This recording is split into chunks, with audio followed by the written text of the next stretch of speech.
Good morning everyone. Thank you for coming and welcome to this important occasion in the history of Salisbury University. As you've figured out, I'm Dr. Janet Dudley Eschbach, the president of the university, and it's my great pleasure to welcome everyone here on the stage with me. Regent Deanna Johnson from the University System of Maryland Board of Regents, Dr.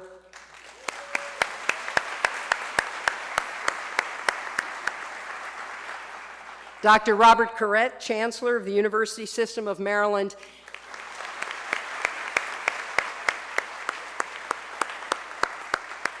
and last but certainly not least, our very special guest, Dr. Charles Wight, the next president of Salisbury University.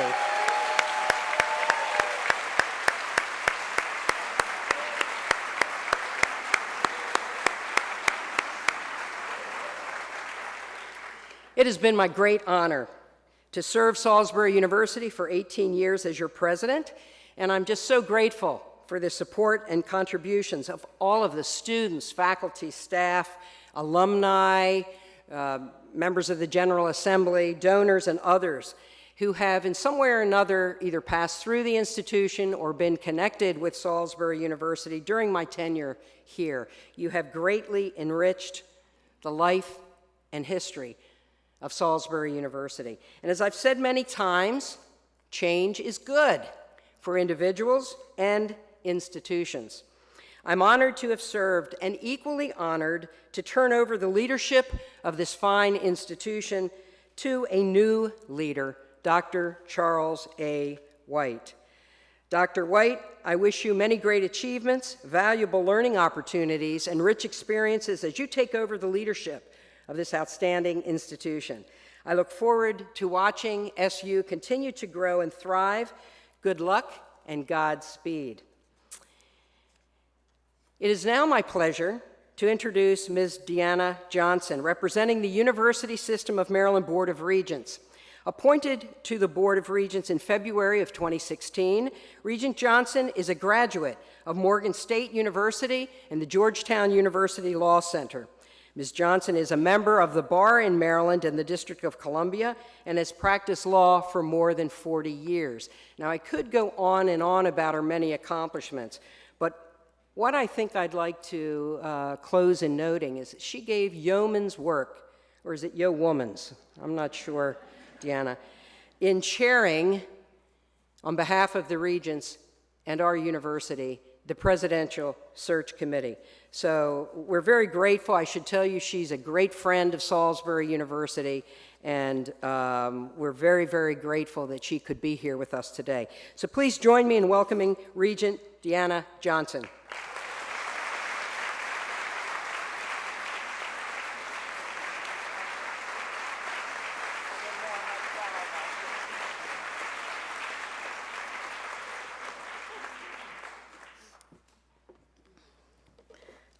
As I just told your president, I might cry.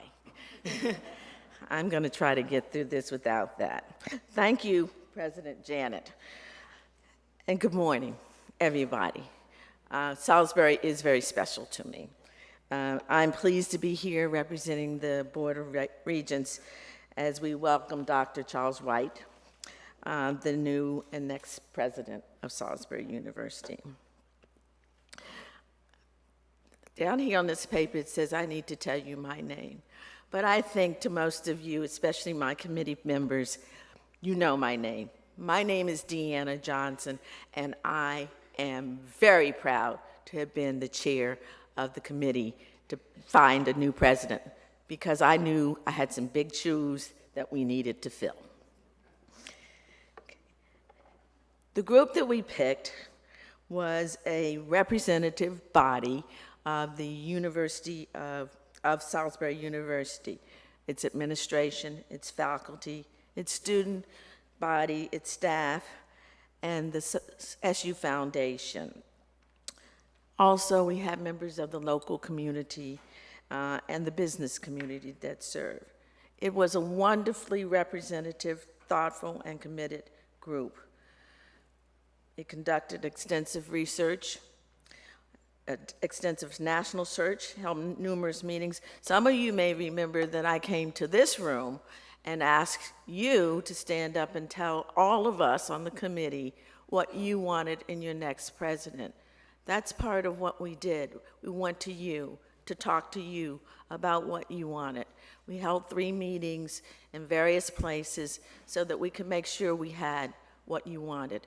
And we took that information along with the committee, and we interviewed many, many, many candidates from around the country.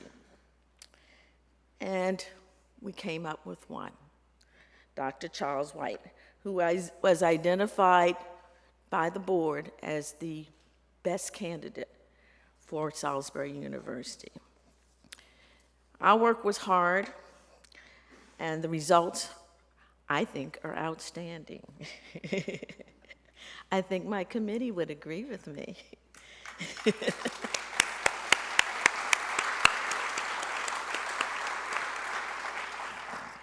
But as we move on to the future, I want to say a few words about President Janet Dudley Eschbaum. I always call her President Janet, and I think most of you do too.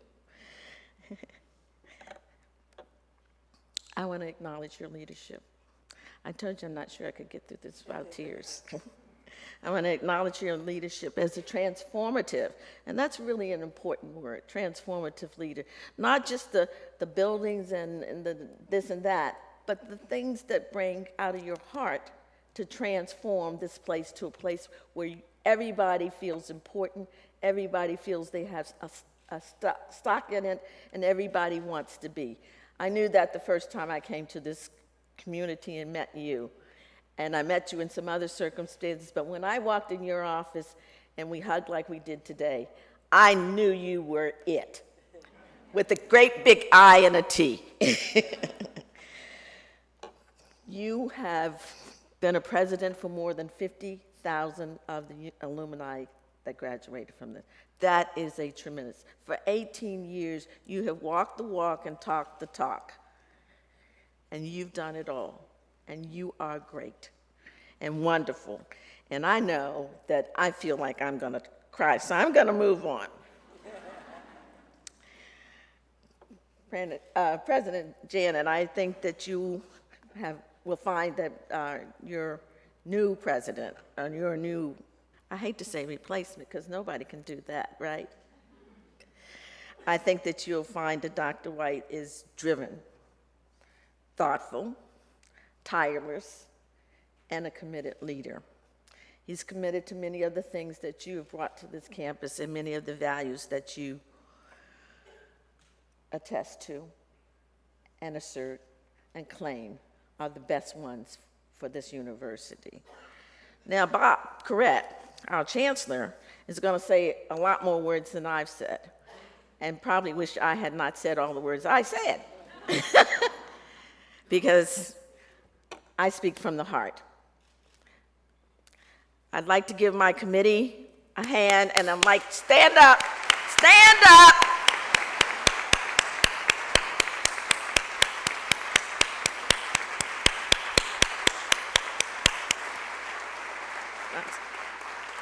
And now, Chancellor Corrett, your turn.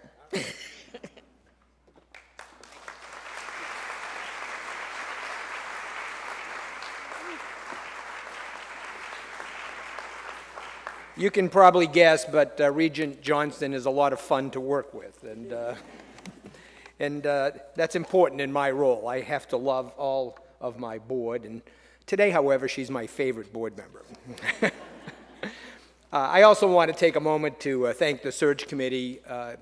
Many of you will remember when we put the committee, because as with the Regent Johnson, I came here for a day, spent a day talking to the campus, and brought that information back to the board and talked about, what the campus felt it needed, both for the institution itself, but also in terms of the characteristics of and skills of the new president. And we do take that very seriously as we develop what we call the leadership statement that is used to advertise the position. Because as I was saying to the search committee a few minutes ago when I was with them down on the floor here, it's not just having someone who has the ability and the skills, it's having someone that fits into the campus and the community. And so we really tried to judge that. I've done, unfortunately, or fortunately, I've been here 3 years as chancellor. I'm into my 6th presidential search, and I had nothing to do with any of the transitions. But I can tell you that as we look, and I've been an assistant head in another state and done a lot of searches there, you get great pools of candidates, but certain ones jump out as the right fit. And I think that is very, very critical. And we believe we have absolutely the right fit in Dr. Wight. I also want to thank Deanna again for leading the search committee. When I came back as chancellor, I asked the board if we could change the process a little bit and put the board member as chair. Because in fact, even though the presidents theoretically report to me day to day, and I say theoretically, they're a very independent group, but they are actually hired and fired by the board. And so I think it's important that the board play a very strong role in the selection, because you want the board behind them in this process. And having the board member chair the committee, I think, makes that statement and gives much more of an involved role. We also had Bob Rao on the committee, because he's the only regent who lives on the Eastern Shore, he had just been on the UMC's search, and so didn't want to chair it, and we didn't want him to chair it because we'd like to rotate those things. But we agreed to have him on the committee, and I think he was another major asset in terms of particularly because he has lived in Easton his entire life. So again, thanks to the search committee, thanks to the community for helping us pick the search committee. Picking the search committee is a whole other process. We can talk about that some other day. It's because everybody wants to be on it, and if you put everybody that wants to be on it, you'd have a really, really large search committee. But as Regent Johnson has mentioned, and I've been in and out of the state 3 times. I actually started teaching at Towson in 1974. So I remember this place when Tom Bellavance was here, and I remember all the presidents since Tom, including working with Janet both as a president and a chancellor. And I've seen the transformation here at Salisbury, and it's dramatic. I mean, you have one of the best comprehensive institutions in the entire country right here in Salisbury, Maryland. And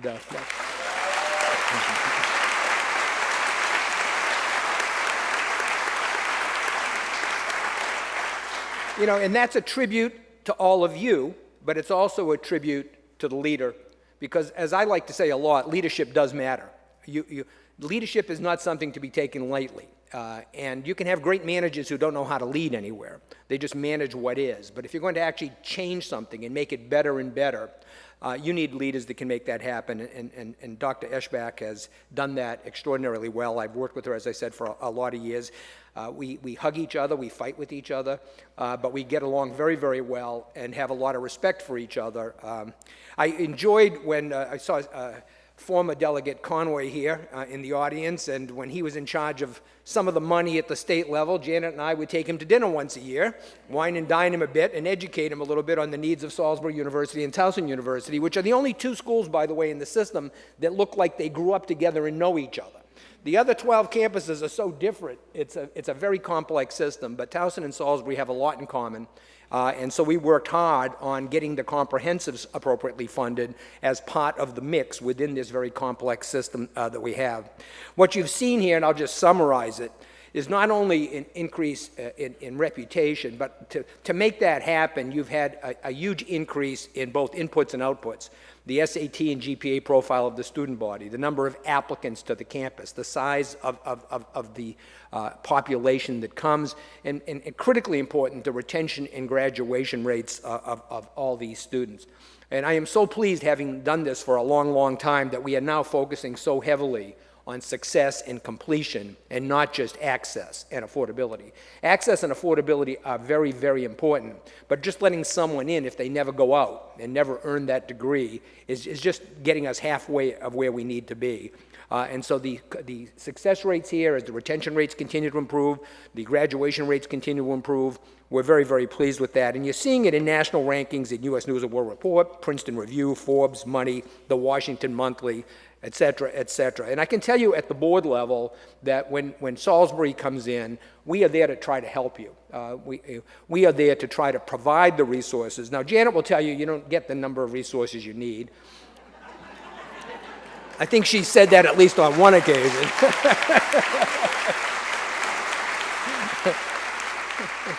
And because of the way we fund things in this state, I would agree with her in a lot of ways. It's a very complex, I've been in 3 different systems in California, Massachusetts, and Maryland, and this one is the most complex because every institution has a unique funding. Whereas in most of the other states, by family, the institutions are very similarly funded. And so it's much more complex here. It's much more subjective and much more campus to campus, and we continue to work on that today. So let me get to the important part of today's event, introducing the new president. Dr. Charles, who likes to be called Chuck when you get to know him, Wight, is, we believe, the right person for this institution for a variety of reasons. First, I'm an organic chemist, and he's a chemist. That worked for me. He's a very, very successful chemist in the field of energetics. When he was at the University of Utah, where he spent a large part of his career from 1984 to 2012, he served as professor of chemistry, president of the academic senate, academic coordinator of web-based instruction as that began to grow, associate dean of undergraduate instruction, assistant vice president for continuing education, associate vice president of academic affairs, and from 2009 to 12 was the dean of the graduate school. So he has a wide range of experiences across a whole series of the kinds of things we're working on still today in higher education. Since 2013, he's been the president of Weber State in Ogden, Utah, where he's done an extraordinary job in terms of the outputs there also. Student enrollment has increased substantially. There are 8 new buildings constructed under his tenure. The computer science and engineering programs, which are critical to that part of the country, have grown in size and in stature and in rankings. And students have increased financial aid, which is something we all work hard at. As state support, and I like to say this state is better than almost every state in the country, but all states have been decreasing state support due to pressures on Medicare and Medicaid funding, K through 12 funding, and as a result, tuition has incrementally gotten harder for the students to be able to afford. We've been able to overcome that in large part because of the aid we put in as an institution. Our system actually contributes about $160 million of student aid every year to make college affordable for a lot of students. He was also, as president, named the first diversity officer at Weber State, opened a community education center, created the school's first resource center for LGBT students on the campus, implemented a slew of sustainability and conservation initiatives, implemented those initiatives to save about $2 million a year in energy savings across the campus, and led a $164 million fundraising campaign that exceeded its original goal by almost $40 million. As I said at the beginning when I was talking about Dr. Dudley Eschbach, leadership does matter. And in Dr. Wight, we have the right leader at the right moment in time for Salisbury University. I believe that his vision, his accomplishments, priorities, commitment to students, collaborative leadership style will transition seamlessly from Dr. Eschbach, Dr. Dudley Eschbach, to Dr. Wight. And that's important for a campus. I am one of those people that believes you build on what's there. You don't come in and just dismantle it and start from scratch as if we've never thought about where we're going. You build on what's there. You bring in your unique perspective and experiences and help continue to build that campus in a direction that we've all felt is the right direction for the campus moving forward. Ladies and gentlemen, it gives me great pleasure to introduce you to your new leader, Dr. Charles Wight, the next president of Salisbury University.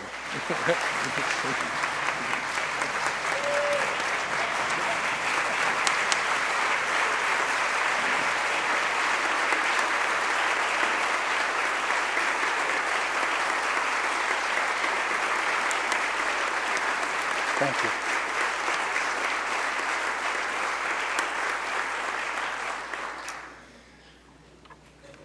Wow, no pressure, right?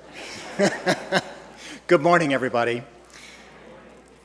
I just wanted to give my heartfelt thanks to Regent Deanna Johnson for her service chairing the search committee. To the entire search committee, thank you very much. To the USM Board of Regents, to Chancellor Corrett. This is an amazing moment and an amazing opportunity, so thank you for the opportunity. I have received many messages from people on campus welcoming me to Salisbury University, and a lot of help with the transition already. Thank you all for that. And in particular, Dr. Janet and Tracy Hajir, thank you very much for the work that you've done in helping with the transition and welcoming me here. I have an apology for you first, in that it took a month to get to this podium. And the search process, of course, was completely confidential, and it wrapped up at a time when we were approaching the end of spring semester at Weber State. We finally had commencement last Friday, and a new interim president was appointed at Weber State as of May 1st. And so now I am free to turn my full attention to the transition and this amazing opportunity. We're going to get to know each other over the next several months. And I will be meeting with many, many of you, asking lots of questions about Salisbury University, getting to know you and this great institution. And you'll be asking questions of me, getting to know me. So far, almost everything we know about each other is stuff that Google tells us, right? and that's not always the greatest picture. But let me introduce myself just briefly. I was born in New York, grew up in Fairfax, Virginia, not far from here. Actually, in high school and college, spent a lot of time driving through Salisbury to Ocean City, and passed by what was then Salisbury State, but now is Salisbury University, of course. Went to college at UVA and earned a bachelor's degree in chemistry there, and then went to graduate school at Caltech in Pasadena, California, and earned a PhD in chemistry. I spent a couple of years in Boulder, Colorado at the University of Colorado as a postdoctoral research associate, and then took my first permanent job teaching chemistry at the University of Utah. I had no particular ties to Utah at that time, and people asked me, well, how long are you going to stay? And I would say, I don't know, 5, 6, 7 years, and then I'll look around. But the longer I stayed at that institution, the better I liked it. And I ended up staying there a little over 28 years, teaching chemistry, and as Chancellor Corrett said, I had several different assignments in the administration there. I had an unusual journey to the presidency. I think a typical journey to the presidency from the academic side, at least, is that you're a faculty member, and then at some point you become the chair of your department, and then perhaps the dean of your college, and then maybe an associate provost, and then a provost, and then maybe after a few years you have an opportunity to become a president. I didn't do any of those things. I took the long way around. I started as president of the Faculty Senate, or at the University of Utah, they call it the Academic Senate because there are students on it, and then helped to lead some of the advancement in the offering and support of faculty and students for online courses at the institution. Then I went to run continuing education for a few years, back to undergraduate studies, where I chaired the undergraduate council and oversaw a lot of the general education part of the university, and then was the dean of the graduate school for a few years before I had the opportunity to be president at Weber State starting January 2013. Sometimes people ask me, well, how did you get started in this administrative career? What was the thing that really launched that whole process? And I usually answer by saying lightning. And it turns out that in the spring of 1998, I was in Russia for a joint collaborative research project for about a month. And while I was over there, I got an email from the Secretary of the Academic Senate saying, you have been nominated to be president of, to run for president of the Academic Senate. Do you accept the nomination? And I immediately and without hesitation said, no thank you, and send. But Unfortunately, or fortunately, the night before, the institute in this little town called Chernogolovka had been hit by lightning, and it had knocked out the internet for a week. And during that week, I was elected president in absentia, and the rest is history. One of the great pleasures that I've had as president of Weber State is staying connected with students. And this has happened in many ways. I elected to continue teaching as president. Every spring I taught an honors section of second semester general chemistry. And a couple of years ago, I had an experience in that class where we were talking about electrochemistry and batteries and some of the things that, technologies that people carry around in their pockets these days. And I was explaining to them how some of those batteries work. And a woman in the second row, suddenly her eyes got really big. And I said, Maddie, what's up? What's going on? And she said, I just realized this class isn't about memorizing formulas and equations. This class is about how the world works. And that was a moment. That was a big win for me. And I hope that that's really what we do for our students, is teach them how the world works and their part in it and how they can change it for good. I've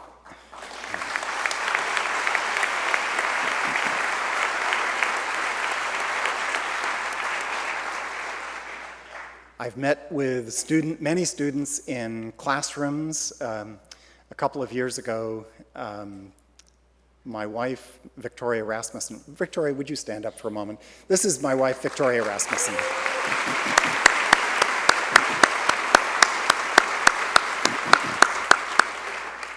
Victoria is by my side 100% of the time and provides the support that I need to do this kind of job, and you will see that from her. Thank you, dear.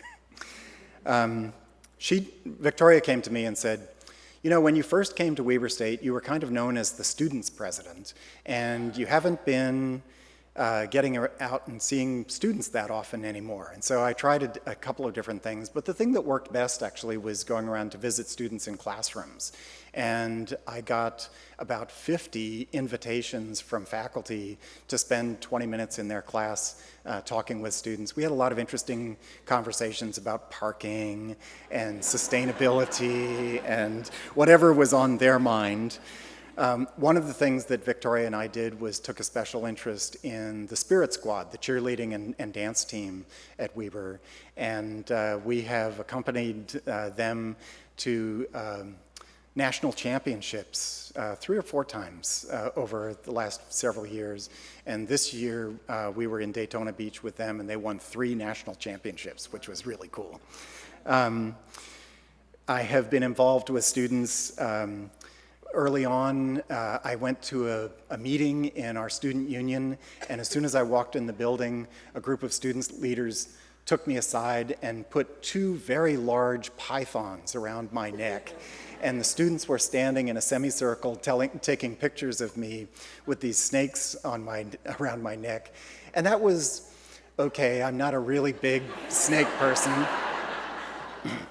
But then one of the snakes kind of disappeared inside my jacket coat and started rummaging around. And I said, okay, that's the end of that. I did the ice bucket challenge for muscular dystrophy with the students, and that was for ALS. Muscular dystrophy had a fundraiser, and they put me in jail until I could raise enough money for muscular dystrophy to bail me out. Just recently, this spring, a fraternity came to me and said, we would like you to come to the student union, and we would like to offer, sell opportunities to throw a pie in your face. Now, I'm all about fun, but I try never to cross the line between fun and undignified. And I was pretty sure this was going to cross the line. But then I realized that this particular group of students had been incredibly active on campus, raising awareness about sexual assault and keeping campus safe, raising money for breast cancer awareness, raising money for all sorts of good causes. And so I relented, and I said, yes, I'll go. And this is on YouTube, you can check it out. And so I went up to the union, and they had a booth all set up for me with a big tarp. And they said, okay, now we're going to sell pies for $2 a piece to throw them in your face. And I said, no. I said, you get one pie. Go get the highest bidder, and you'll get one pie. So they went away and came back, and they said, okay, we've got $30 for a pie. And I said, I'll give you $35 not to hit me in the So they went away again. They came back with $40. I said, nope, 45. They finally came back, $50. I said, okay. And so I got hit in the face with a pie to raise money for this fraternity.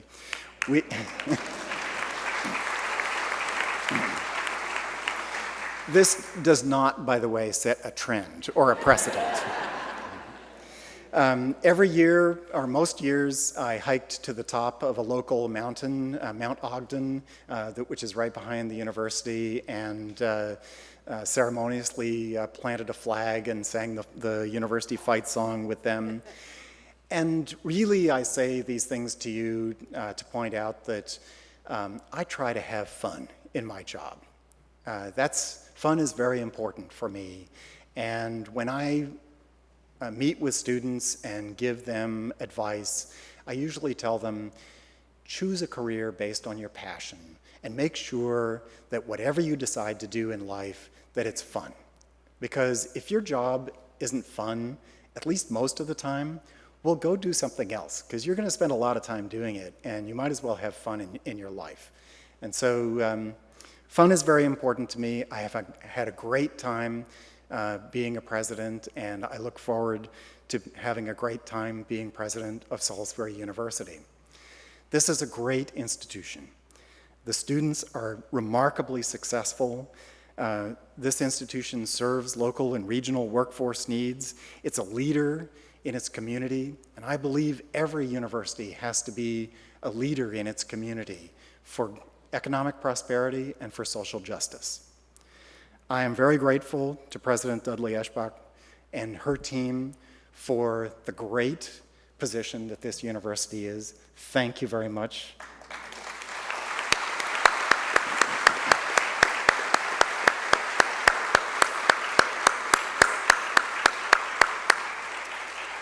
I thank you for the opportunity, and at this point, I think I'd like to open it up for just a few questions. I didn't tell you that there would be a Q&A, but if somebody's quick on their feet, feel free to ask a question.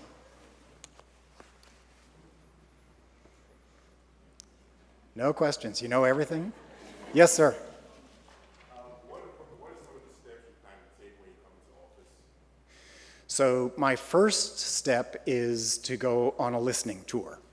And I did this in my last position, and I was really glad that I did it, because if I had come to Weber State and made a bunch of decisions based on my experience at a completely different institution, then I think I would have made some very serious mistakes. I think it's important for us to get to know each other before I start making important decisions and start changing things.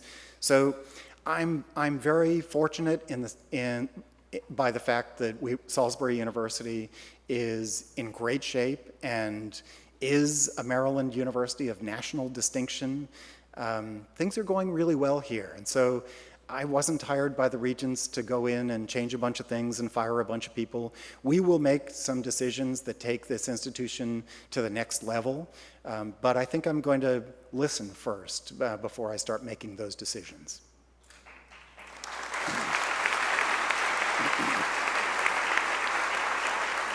Yes, sir. You have perhaps researched the previous president's accomplishments.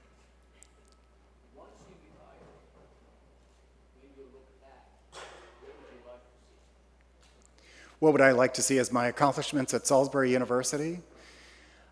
I think I would like to be known as a president who interacted especially with students, did some things that helped students become more successful and sent them out into the world to be great, great people. I know that you do that already, and so I don't know exactly how that's going to be a distinction of mine, but I think if I had a legacy, it would be, I would want it to be in the area of improving student success.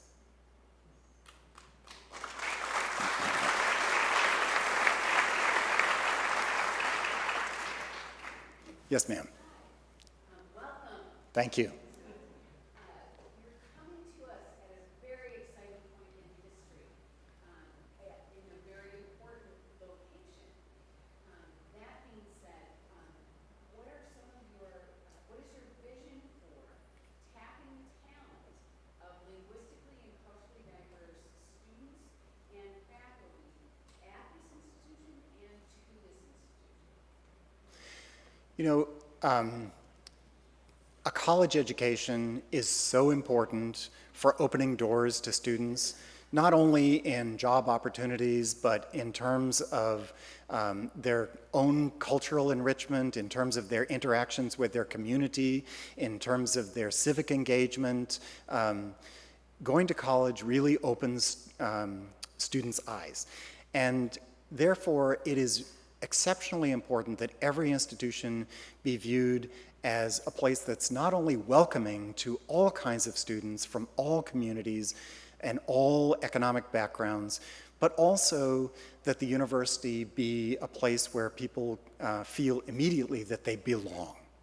And so it's important for everybody at the institution to be culturally competent and linguistically competent so that we can provide that welcoming opportunity for an entire community, not just a segment of a community. So I think that's one of the really important things that every university, including Salisbury University, should strive to improve.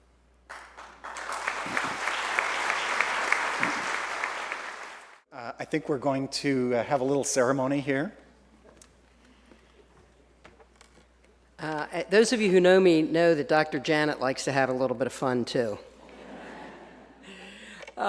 So when I first chatted by phone, Chancellor Corrett had phoned me and let me know that Dr. Charles Wight would be the next president of Salisbury University, and I quickly got on the email, and while I was writing an email, I had already tried to phone Chuck, and in the middle of the email, he called me back, and of course, he was getting lots of kudos from different colleagues, and I'll tell you what, I think we hit it off right off the bat, and I liked him immediately, and I said, you know, I'm really excited to be passing the torch to you. In fact, you know, maybe we can have a little fun with that when you are introduced to campus. And so I said, we don't have a torch, but we do have a rather large and heavy mace. And so I'm going to try to lift it and symbolically pass it to the great next president of Salisbury University, Dr. Charles Wight.